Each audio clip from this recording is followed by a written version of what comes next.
আসসালামু আলাইকুম। এই যে বড় একটি গ্রো ব্যাগ দেখছেন, এটি আমি নিয়েছি গাছ বসানোর জন্য। তো আজ আপনাদের দেখাবো বড় গ্রো ব্যাগ বা টব কিভাবে সহজেই কম মাটি ব্যবহার করে ভরা যায়। তার জন্য আমি এখানে ব্যবহার করব গার্ডেন ওয়েস্ট।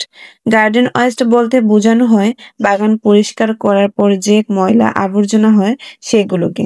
ছাদে পড়ে থাকা পাতা আগাছা পরিষ্কার করার পর যে আগাছাগুলো থাকে সেগুলো গার্ডেন ওয়েস্ট। জমিয়ে রাখা শুকনো পাতা ছিল সেগুলো দিয়ে দিব। এর মধ্যে যদি প্লাস্টিক বা পলিথিন জাতীয় কিছু থাকে তাহলে তা তুলে ফেলে দিবেন। এগুলো গাছের শিকড় বৃদ্ধিতে বাধা সৃষ্টি করে।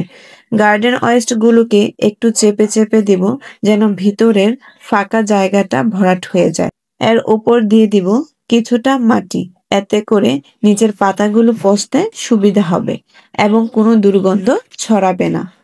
বাগান করতে সবচেয়ে প্রয়োজনের জিনিস হচ্ছে মাটি। যারা শহরে থাকেন তাদের জন্য মাটি জোগাড় করতে অনেক অসুবিধা হয়, আবার অনেকে মাটি কিনতে হয়।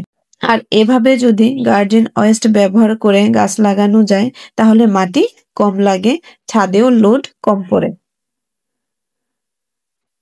মাটি দেওয়ার পর দিয়ে দিব কিছুটা মিশ্র সার।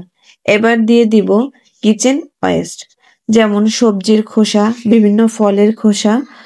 তবে খেয়াল রাখতে হবে যেন এতে কোনো রান্না করা খাবার না থাকে। রান্না করা খাবার কোনোভাবেই দেয়া যাবে না। সবজির খোসা, ফলের খোসা, এগুলোতে গাছের প্রয়োজনীয় নিউট্রিশন থাকে। এতে করে গাছ ভালো পুষ্টি পায়। সবজির খোসায় রয়েছে প্রচুর পরিমাণে নাইট্রোজেন। এছাড়া কলার খোসা বা ডিমের খোসা বা বিভিন্ন ফলের খোসা দিতে পারেন, তাহলে কিন্তু পুরো এনপিকে সারি গাছ পেয়ে যাবে। এইভাবে যে কোনো গাছই লাগাতে পারেন, ফল গাছ বা সবজি গাছ বসাতে পারেন। এইভাবে কিচেন ওয়েস্ট এবং গার্ডেন ওয়েস্ট ব্যবহার করে আমরা বস্তা বস্তা মাটি তৈরি করে নিতে পারি। এতে করে ছাদের লোডও কম হবে। ধন্যবাদ সবাইকে।